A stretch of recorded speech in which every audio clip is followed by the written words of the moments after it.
Welcome back to our series on the philosophical foundations of Judaism. Previously, we discussed the infinite nature of God. In this video, I want to address one aspect of that, and that is time. So God, or the primary being the being that created the universe, that created space and time, that means space and time do not apply to him. That means it has no beginning and it has no end. And if time doesn't apply to this primary being, that means that it doesn't change.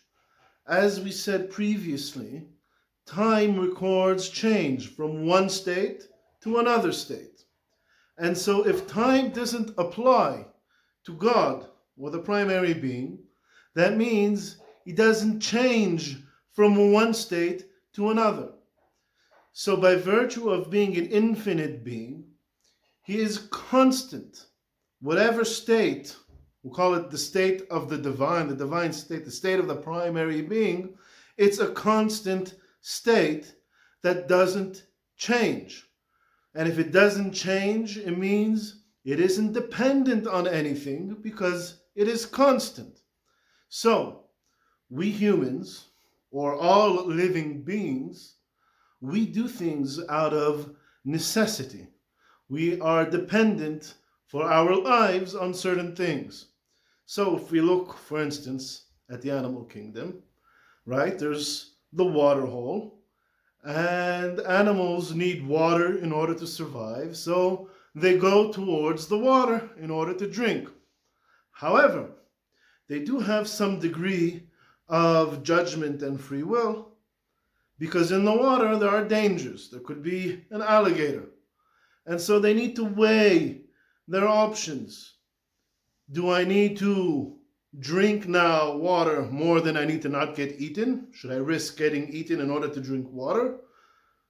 Or I'm fine enough for now that I don't need to go and drink the water and risk being eaten by an alligator. Okay? So everything animals do is also, it's out of necessity. So everything in the living world needs to weigh its options, right? And because it's dependent on certain things. However, God, who doesn't change, he's in a constant state, and nothing affects him, has no dependencies. He's not dependent on anything. So then why did God create the universe? Well, so with God, creation is an absolute, pure expression of free will. Why did God create? Because he willed it. He wanted to. His level of free will is an absolute free will because it's not driven by any necessity.